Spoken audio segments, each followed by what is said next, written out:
Hace 2 semanas el Frente Amplio puso a girar la ruleta de posibles precandidatos presidenciales para las elecciones internas del año que viene. Para mí es, en primer lugar, un honor y una emoción, lo digo con franqueza, que el presidente Mujica y otras personas hayan pensado que yo puedo ser precandidato a la presidencia de la República. No hay que creerse las cosas, hay que ubicarse en lo que uno está haciendo. Yo soy la ministra de Industria y Energía, soy frente amplista de toda la vida y lo seguiré siendo siempre. Que hay gente que maneja y que bueno, las encuestas se lo indican, es verdad, pero yo por ahora, como yo digo, si uno, no lo digo solo por mí, sino por todo el entorno y por lo que pase. Si a veces uno, sin ser candidato, uno se pone, es como si tuviera un cartel en la espalda que dice pegue aquí, imagínate si uno es candidato. Ernesto Murro, Carolina Cose, Daniel Martínez, pero además Yamandu Orsi y Daniel Astori son los nombres en danza. Y muchos todavía colocan en la lista a José Mujica, aunque la semana pasada él convocó a la prensa para recalcar que definitivamente no se postulará, pese a la insistencia que viene de su sector, el MPP.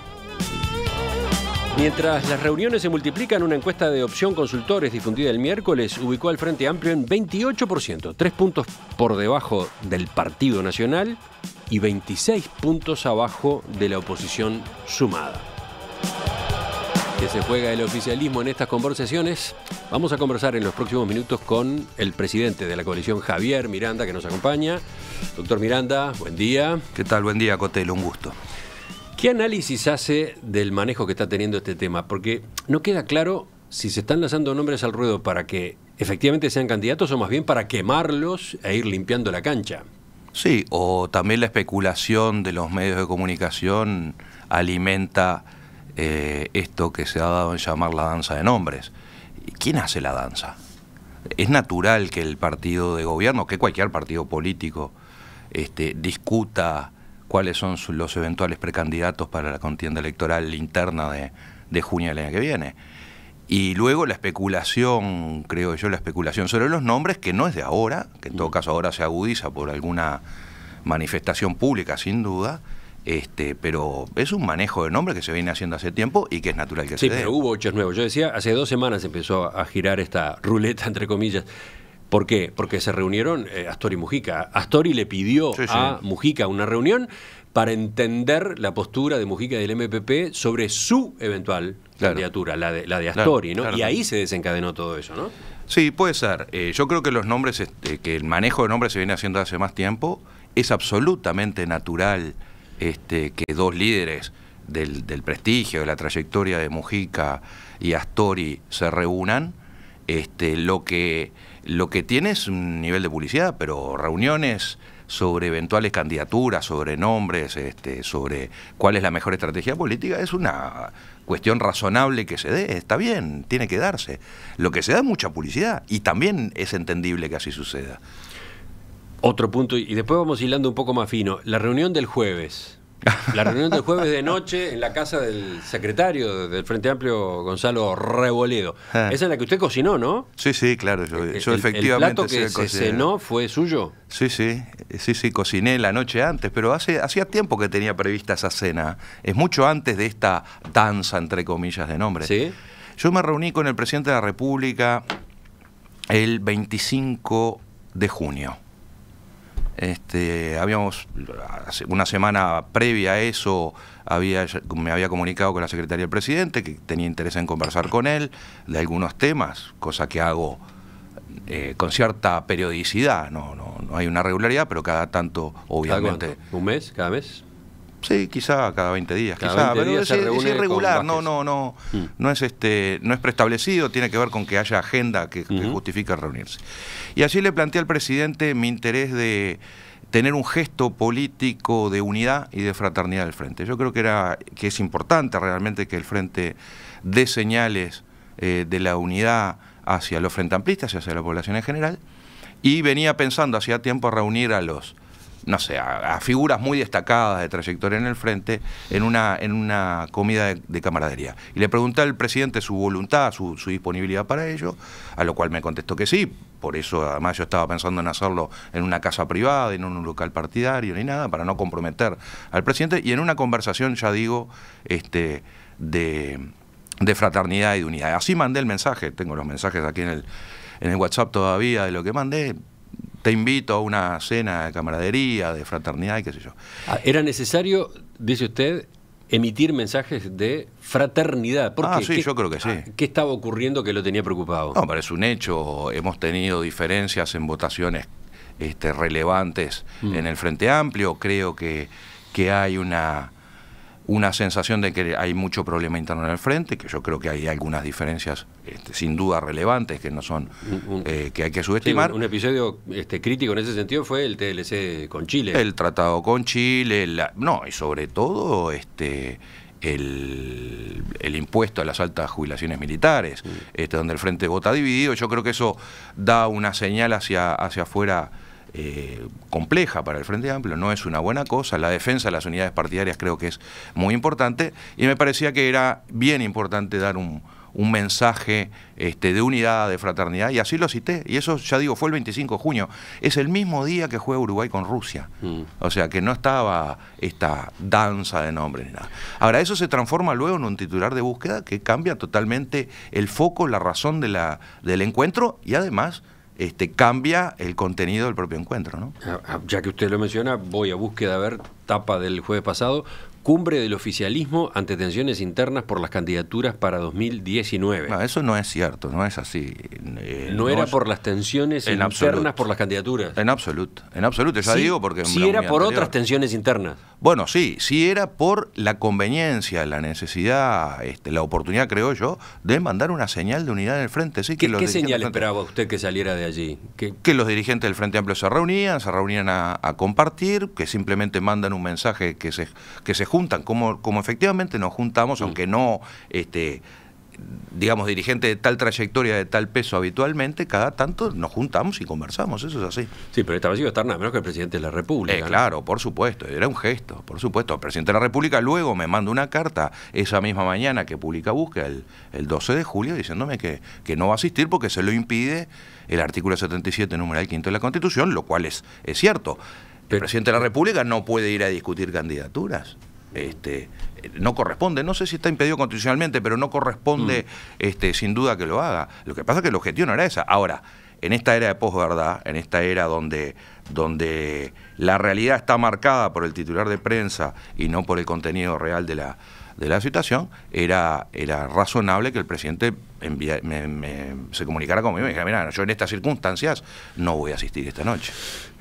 ¿Con qué criterio se había definido los sectores o los invitados? No, justamente. Porque circuló que iban Vázquez, Astori, sí. Mujica y Luciano Polansky, Mónica Xavier del Partido Socialista, Constanza Moreira de Casa Grande y Juan Castillo del Partido Comunista. Sí, exactamente, esas eran las personas invitadas, más el secretario político. No hay un criterio... No hay un criterio por sectorial. Ahí está, no aparecían todos los grupos representados. No, en absoluto. O sea, esa es la prerrogativa, por eso hacerlo en una casa particular, por eso la invitación es mía, por eso soy yo mismo el que cocina. Es una especie de gesto propiamente de camaradería. Y nada, dirigentes de trayectoria seguramente tenga otras actividades de este tipo en el futuro inmediato, porque creo que es una buena cosa, pero es razonable que los dirigentes partidarios se reúnan, conversen, dialoguen, discutan y además se acerquen, generen cercanías. Bueno, por la razón que usted ya explicó, el presidente Tabaré Vázquez decidió no asistir. Astori tampoco fue. El ministro Astori tampoco fue. ¿Se sabe por qué? No, me comunicó que no iba a asistir en la noche. Eso hay que consultarlo al propio ministro. Pero, allí sí, en esa decisión incidió todo lo que ha venido pasando en los días previos con las candidaturas, las declaraciones de Mujica, etcétera. Puede ser, pero creo que esa respuesta la debe dar el ministro Astori y no yo, ¿no? Y en el caso de Juan Castillo, ya me había anunciado que no iba a poder ir porque tenía que viajar ese mismo día, esa noche. ¿En su lugar no fue nadie del Partido Comunista? No, porque la invitación era a título personal. Así que entonces terminó siendo una reunión chica. Sí. Estuvo usted, estuvo más Reboledo, chica de lo que yo hubiera querido. Estuvieron usted y Reboledo como dueños de casa, entre comillas. Sí. Y después estuvieron José Mujica y Luciano Polanski, Mónica Xavier y Constanza Moreira. Exactamente, eso fue la reunión. ¿Y entonces para qué sirvió? Sirvió para conversar, sirvió porque yo no estaba dispuesto a levantar una reunión esa mañana del jueves. Yo mando una nota diciendo que no cancelaba la reunión por trascendidos de prensa, que no me parecía adecuado a todos los que había invitado, porque no quiero que me marque la agenda los trascendidos de prensa, los titulares de prensa. Creo que ahí hay un... Yo entiendo la lógica de los titulares. Lo que digo es cómo los titulares inciden. Yo le escuchaba la semana pasada a Cotelo repasando una entrevista en El Mundo de España, creo que era, de Steven Pinker, ¿no? Muy interesante, muy interesante. Porque creo que daba el tono. El filósofo del optimismo. Exactamente, y coincido totalmente con él, coincido totalmente con él. Pero bueno, en esa misma entrevista, y yo creo que es un poco esta anécdota del juego, que no pasa de ser una anécdota, no deja de ser una anécdota. Lo que pasa es que se convirtió en cierto... No, bueno, porque tiene que ver, vivimos en un mundo de posverdad, decía Pinker, de propaganda disfrazada de información, de profesionales del apocalipsis, y no sale gratis, dice. Esa corriente de fondo ha arrastrado a un narcisista con tupé al despacho oval, ¿no? Yo creo que... Pero que la nota de búsqueda era propaganda disfrazada de información. No, yo no creo que fuera propaganda disfrazada de información, pero es no es cierto lo que dice la nota, y genera el hecho político. Es la propia nota la que genera el hecho político. Porque es evidente que si se reúne el presidente de la República con dirigente del Frente Amplio en una cumbre para resolver candidaturas o entretenciones de candidaturas, se genera un hecho político mayor. Y esto era un encuentro de dirigentes de trayectoria del Frente Amplio para conversar, intercambiar puntos de vista, simplemente generar un símbolo de fraternidad. Genera un hecho político distinto. Y a tal punto llegamos en el absurdo. Bueno, usted mismo lo dice esa misma mañana, van a comer porotos. ¿Qué tiene que ver? O sea, llegamos a niveles de cholulismo, de banalidad de la información. Luego sale la foto de la casa de Reboledo en la calle Obrera España. Aquí fue la reunión. Me parece que ha sido de un exceso que tiene que ver con una lógica que vivimos en esta sociedad del espectáculo, que realmente no quiero valorarlo si bueno o malo. Lo que sí digo es que da un tono a la política y esto genera la danza de nombres, o sea, se va retroalimentando, ¿no? Bueno, o sea, ¿usted le atribuye buena parte de la responsabilidad de lo que está ocurriendo en el Frente Amplio a la prensa? No, yo no dije eso. Yo lo que digo es que la prensa efectivamente es un actor social fundamental que genera hechos políticos y que luego se van retroalimentando. No, en absoluto. Hay actores jugando, hay actores reuniéndose, hay actores haciendo propuestas y lanzando nombres, ¿no? Como es natural, como debe ser. El Frente Amplio no tiene un candidato a la presidencia, un precandidato a la presidencia de la República definido. Esto es una cuestión que debe resolver la fuerza política y es natural que se multipliquen los contactos para buscar quién es la persona que va a encarnar un proyecto de programa. Lo que usted dice es que una parte de la dimensión del tema está exagerada. Una parte. Sí, una parte. Una parte. Una parte. No, bueno, por supuesto. Pero vamos a tratar de ver qué es lo que es sustancia y qué es lo que no.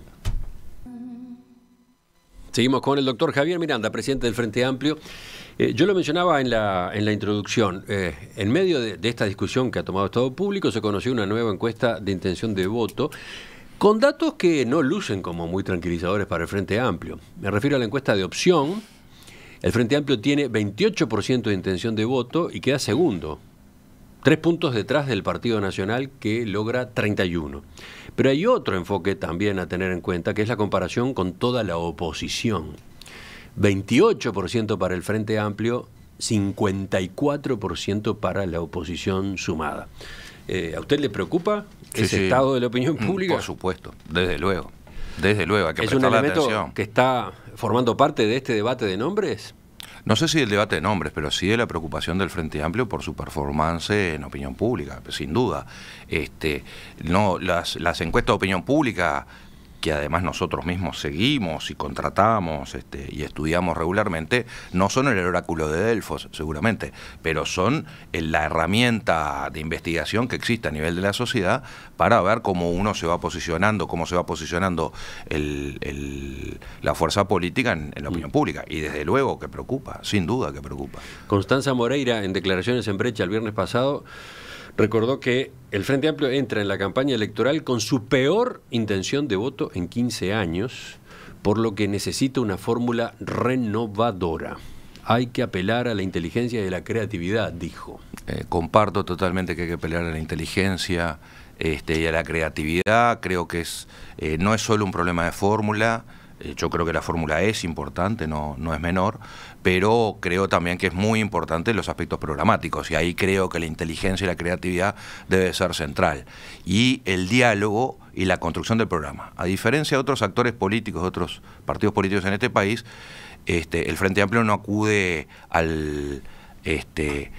viene trabajando el tema del programa desde diciembre del año pasado, ¿no? Y hemos juntado 32 unidades temáticas en la discusión, hemos promovido la discusión en todo el país y venimos construyendo el programa. No hacemos un casting programático como proponen otros, que es salir a escuchar a la gente para entonces construir el programa, sino efectivamente dialogar con las bases frente amplistas en todo el país, con los técnicos además, para ir construyendo un programa. ¿Eso del casting programático es un palo para la calle Pou? Bueno, a ciertas formas, creo yo, de manifestaciones cuasi populistas, bueno, vamos a conversar con la gente para entonces construir el programa. Eso es un poco lo que hizo Novica en su momento con la candidatura. Pero no lo han hecho muchos dirigentes políticos en campañas anteriores, no lo han hecho dirigentes del Frente. La construcción del programa es un tema serio, ¿no? Tiene que ser un tema articulado, tiene que ser un tema conducido, no es meramente inductivo, sí, ¿no? Sino que hay una propuesta programática. Pero conviene palpar qué es lo que piensa, qué es lo que siente la gente, dónde están los reclamos. Por supuesto, hay que hacerlo, pero no hay la menor duda cuáles son. Pero los partidos no solo deben escuchar a la población, sino que deben conducir también a la sociedad. No solo son receptores de lo que la sociedad piensa, sino que le proponen a la sociedad un camino de deber ser, ¿no? ¿Y por qué, si alguien escucha a la gente se supone que no va a conducir o no va a tratar de conducir? El problema es cuando, en términos de campaña electoral, uno dice yo voy a ir a escuchar para construir mi programa a partir de lo que la gente dice. Yo creo que eso es una suerte de caída populista. Bueno, ustedes van a construir el programa, la población. Creo que hay más una jugada que una apuesta seria a la construcción de un programa. Bueno, pero dejando de lado ese debate, volvamos. Usted decía, el Frente Amplio está trabajando en su programa. Sin embargo, toda esta conversación a propósito de nombres en estos días, la que ha ocurrido, la que no inventó la prensa, la que ha ocurrido... Sí, por supuesto que ha ocurrido, no está atada a programas, no se menciona el nombre tal porque resulta que desde el punto de vista del programa tal cosa, ¿no? No, pero yo no tengo la menor duda de la importancia que tienen los candidatos, las personas que encarnan los proyectos. No tengo duda. Hay un porcentaje de la población, o hay un número significativo de la población, muy significativo. Yo creo que todos, en realidad, en alguna medida, también elegimos en función de las personas que encarnan los programas. Yo lo que digo es muy importante dar discusión programática. Yo quiero reivindicar, y sobre todo para la izquierda, porque creo que es la tradición de la izquierda, la construcción del programa. El programa está en plena construcción. Nosotros venimos haciéndolo desde hace muchos meses. Lo anunciamos, la designación de Ehrlich como presidente de la Comisión de Programa del Frente Amplio tiene que ver con eso, y yo quiero reivindicar la función programática. Este inciso de nuestra conversación en estos minutos transitaba por el siguiente punto. Yo creo que es importante la discusión de candidatos, pero lo que no creo es que alegremente se pueda decir vamos a construir el programa, vamos a salir a escuchar a la gente para construir nuestro programa. Bueno, yo creo primero que habría que estarlo haciendo ya, nosotros lo venimos haciendo, y creo que no es solo una apelación a venga, diga lo que usted piensa que yo lo voy a incluir en el programa, porque además no es cierto. No, está bien, pero ahí como que usted sale a abrir una controversia con el Partido Nacional. Es que yo quiero controvertir con el Partido Nacional, no quiero controvertir en la interna del Frente. Pero a mí me interesa saber cómo está viendo usted o cómo se está analizando desde la dirección del Frente Amplio el rumbo que toma este debate en torno a candidaturas. No, bueno, por supuesto, lo venimos siguiendo. Yo creo que no es buena cosa que trasciendan las reuniones, creo que es bueno sí que los dirigentes se reúnan, que discutan cuáles son las mejores candidaturas. ¿Cuál es el panorama hoy? No hay ningún precandidato proclamado formalmente. No hay ningún precandidato. Pero el nombre de Daniel Martínez se da como un hecho, ¿no? Sí, se da como un hecho. No estoy diciendo que lo sea, lo que estoy diciendo es que objetivamente, en términos descriptivos, se da como un hecho. ¿Y es un hecho que va a haber por lo menos 2 precandidatos? Se lo pregunto porque para el Partido Comunista Sí. el escenario ideal sería que el Frente Amplio llegase a las internas con una Sí. fórmula ya armada, terminada y de consenso. Yo creo que esto es parte de las conversaciones. Me consta que el Partido Comunista tiene esa posición. Algún otro sector dentro del Frente Amplio tiene esa posición de ir a un candidato único y de consenso. Esto es una postura histórica, en todo caso, en el Partido Comunista del Uruguay. Va a haber que verlo. Esto es más análisis político que opinión de lo Sí. que uno piensa que es lo mejor, ¿no? Pero tengo la sensación de que va a haber más de uno en este momento, ¿no? Va a haber más de un candidato o candidata en la disputa interna. Ahí hay un tema de valoración de qué es lo más conveniente, ¿no? Si le hace bien al Frente Amplio tener competencia electoral en junio, o le sirve más tener un único candidato. ¿Y en esta reunión, en esta cena de confraternidad de la semana pasada, se habló algo de esto? No de eso. Obviamente, si Juan o María van, estuvo en la conversación, quién puede hacer, quién puede dejar de hacer, pero no era el objetivo de la cena. Se habló de muchas otras cosas, pero no estuvo esa valoración en el punto. ¿Y cómo ve esto de que parece que todo gira en torno a Mujica? Porque esa es la sensación que queda de estos días, ¿no? A él recurrió Astori hace 2 semanas para evaluar si sigue adelante o no con su idea de competir en la interna, y después fue él, Mujica, quien fue lanzando nombres uno tras otro, el último de ellos, y ya con mucho énfasis, el de Ernesto Murro. Mujica es un político de una enorme trayectoria en este país, de un peso político enorme. Y además representa el sector mayoritario del Frente Amplio, ¿no? O por lo menos el que fue el sector mayoritario en las últimas 2 elecciones. El caudal electoral de Mujica, per se, además, es enorme. Es natural que tenga un peso grande en la discusión, en el manejo de quién puede ser candidato. Y su sector, además, junto con otros, va a intentar buscar un candidato que represente. El Frente es una coalición de sectores, y es un movimiento a la vez, pero es una coalición de sectores donde los sectores mismos empiezan a posicionar personas que les parece que pueden ser las mejores para esa candidatura, y no necesariamente coinciden todas. Es un fenómeno natural. El Partido Nacional tiene 3, 4 candidatos probables. Sí. El Partido Colorado todavía estamos viendo. Lo que pasa es que no es significativo su caudal electoral. No parece estar en la conversación de la decisión electoral, ¿no? Entonces no me sorprende que gire, que tenga peso grande la actuación de Mujica. Y sí, es indudable, es un político de un peso enorme en la sociedad uruguaya. Enorme. ¿Cómo vio la instalación del nombre de Ernesto Murro? A ver, muy bien, porque tengo un enorme aprecio por el ministro de Trabajo. Creo que es una persona sumamente seria, con una trayectoria política destacada, sumamente destacada. Creo que es un hombre sumamente inteligente, con una claridad ideológica, además, destacable. Creo que es un hombre muy, muy valioso, realmente.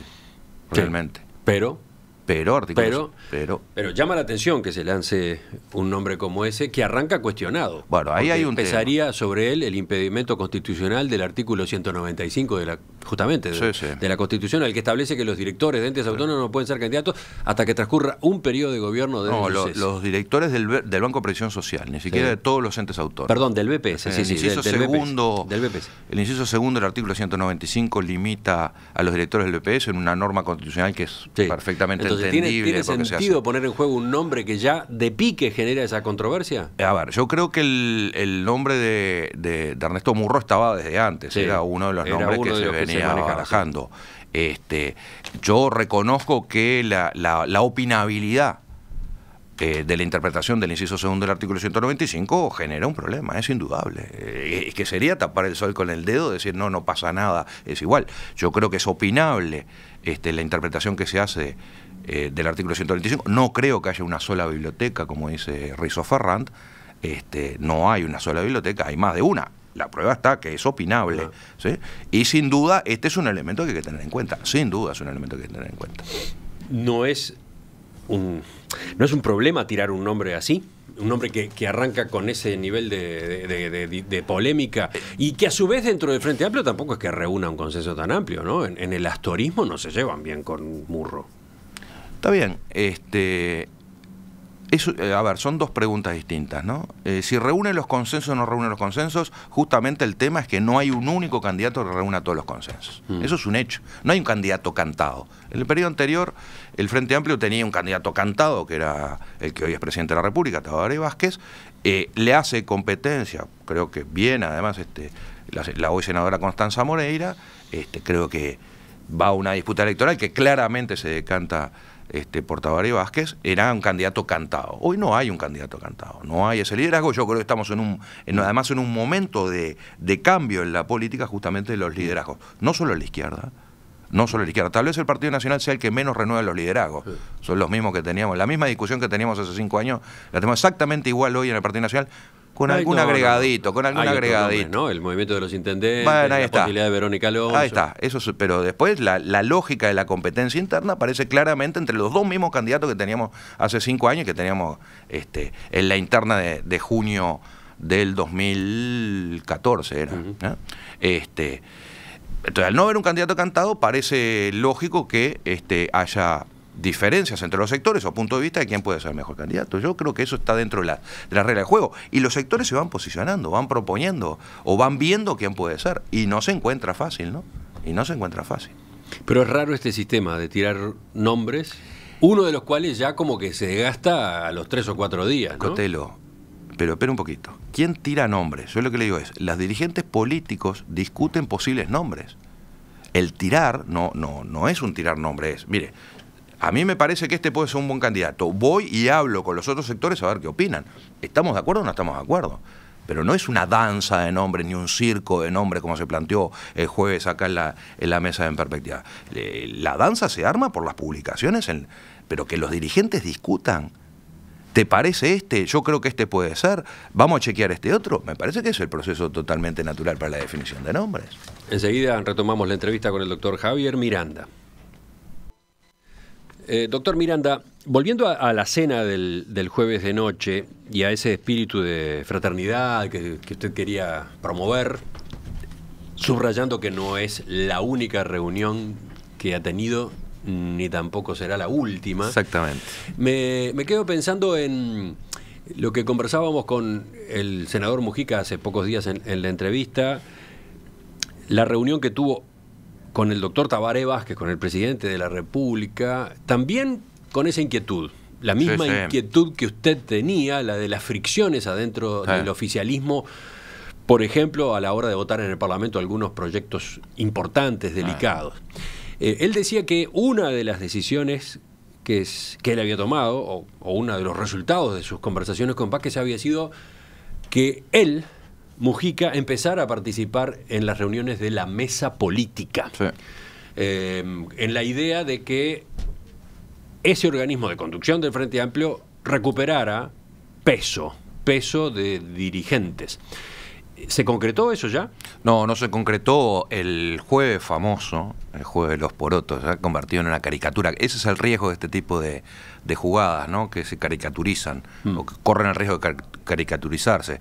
Pero hay que asumirlo, es parte del riesgo que hay que asumir. Bueno, pero en esa conversación el jueves 12, directamente le pregunté al senador Mujica, ¿vas a venir efectivamente a la mesa política? Me dijo, sí, me ratificó que iba a venir. Yo creo que es una buena cosa. Yo creo que prestigiar esto sin despreciar a nadie, desde luego. Creo que todos los actores políticos que participan, tanto del secretariado que se reúne todos los lunes como de la mesa política que se reúne todos los viernes, son destacados militantes y dirigentes de sus sectores, pero creo que las figuras de mayor relieve, los que salen en la tele, al decir de Alberto Curiel, creo que es una buena cosa que participen de las instancias orgánicas. Sobre todo porque si no hay que multiplicar los espacios. ¿Los que usted había invitado originalmente a la cena del jueves? Claro, entre otros. Esos. Sí, entre otros, ¿no? No digo, yo no puedo digitar de ninguna manera quién va en representación de ningún sector, sería un atrevido. Bueno, ¿y eso está en proceso? ¿Va a ocurrir? Sí, me dice Mujica que él va a participar. Yo vengo insistiendo hace mucho tiempo que hay que prestigiar los organismos, creo que hay que tener una instancia donde los referentes más destacados de la izquierda uruguaya se reúnan, se encuentren y discutan, ¿no? En ámbitos orgánicos, además. En ámbitos orgánicos. ¿No hay fecha para eso? No hay fecha, seguiremos con el proceso. Hablemos de temas que tiene entre manos el Frente Amplio, que también de algún modo se vinculan con la fraternidad y con lo electoral. Sendik, Raúl Sendik, la decisión de Raúl Sendik, que él ha comunicado, de presentarse nuevamente como candidato al Senado en 2019, pese a que está procesado. Una alternativa que ha generado incomodidad entre dirigentes. Usted mismo ha opinado que no debería hacerlo.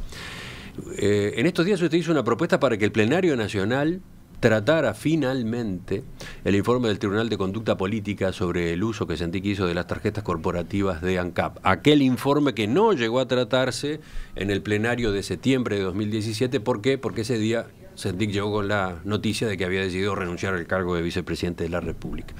¿Cómo está esto? No, yo propuse en el secretariado originalmente convocar al Plenario Nacional para el 18 de agosto para tratar los 14 casos que tienen dictamen del Tribunal de Conducta Política y que el Plenario Nacional, que es el órgano competente, no ha tratado. Ese era el objetivo, y el objetivo es muy claro: entrar en la campaña electoral o en la discusión, en la confrontación de ideas con los demás actores políticos del país con estos temas despejados, entre otras cosas para evitar este tipo de preguntas en las entrevistas. Porque en la medida en que no lo despejemos, seguimos discutiendo el mismo tema, porque no terminamos de resolverlo. Ese fue el planteo que hice hace unos 20 días o más en el Secretariado Ejecutivo del Frente Amplio. Finalmente no obtuve el consenso necesario para que se fijara efectivamente la fecha del 18 de agosto. En cambio se formó una comisión para analizar las 14 situaciones que están en discusión y separarlas, digamos, porque tienen distinto nivel de repercusión y distinto nivel de trascendencia política. En eso estamos. Yo aspiro efectivamente a ir cerrando temas justamente para dar la discusión de fondo, que es la que hay que dar, que es discutamos los proyectos de país. Yo quiero discutir no entre frente amplistas, quiero que los frente amplistas salgamos, acordemos una serie de ideas, un programa, y salgamos a dar la discusión con quienes son nuestros opositores francos a las políticas que venimos llevando adelante y las que nos proponemos llevar adelante en el futuro. Pero ¿va a pasar algo en esta materia? ¿Están dadas las condiciones para que se suspendan los derechos partidarios de Sendik? O eventualmente se lo expulse, que haya una sanción por aquello que determinó el Tribunal de Conducta Política. Despacio, vamos despacio. Por un lado, en materia de sanciones, le diré francamente que es lo que menos me preocupa. Mayor sanción que haber renunciado a la vicepresidencia de la República creo que no hay, ¿no? O sea, ¿qué otra sanción podría alguien imponer a una persona, a aquella persona que renuncia a un cargo que es el número 2 en la estructura política institucional del país? Me parece que el tema de las sanciones no es el tema central. El tema es terminar de procesar una discusión que está archidiscutida y procesada. No, hay que terminarla, entre otras cosas por esto. Sí, estoy de acuerdo. Yo creo que hay que terminarla y por eso propuse... Incluso al Frente Amplio le hace bien que en su oferta de candidatos al Parlamento esté Raúl Sendik. No, pero ahí hay otro problema. Ese panorama de opinión pública delicado del que hablábamos hace un rato, ¿no? Pero ahí hay otro problema. Yo tengo dudas, e insisto, tener dudas no quiere decir negarlo. Yo tengo dudas si, salvo por expulsión, si el Frente Amplio puede, como coalición, puede impedirle una lista que tal o cual persona integre su lista. Yo francamente tengo dudas, salvo que expulse a esa persona en las filas del Frente Amplio, que creo que no es la situación, que se va a dar, entre otras cosas. Aún en acuerdo o en desacuerdo se necesitan 9 décimos, hay que hacer un cálculo muy sencillo para darse cuenta que difícilmente el 90% del Frente Amplio estaría dispuesto a expulsar en este caso al que fue vicepresidente de la República. Entonces no es una realidad. Yo tengo dudas de que lo pueda hacer, que pueda limitar la participación. De todas maneras, hay otro tema que es judicial, ¿no? A ver, ¿a qué se refiere? No, claro, el auto de procesamiento hoy está en apelación. El auto de procesamiento, de acuerdo a la Constitución de la República, prevé la suspensión de la ciudadanía, con lo cual inhibiría a la persona de ser candidato, ¿no? El auto de procesamiento en el que pueda recaer pena penitenciaria, el juez de la causa comunica a la Corte Electoral y la Corte Electoral simplemente, lo único que hace la Corte Electoral es tomar nota y en consecuencia no inscribiría una hoja de votación con un nombre de una persona cuya ciudadanía está inhabilitada. Esa es una situación y eso está dada, ¿no? Lo que pasa es que el autoprocesamiento está a discusión del Tribunal de Apelaciones en lo penal y el tribunal confirmará el autoprocesamiento o lo revocará. O sea que al Frente Amplio le puede llegar a resolver esta situación la justicia.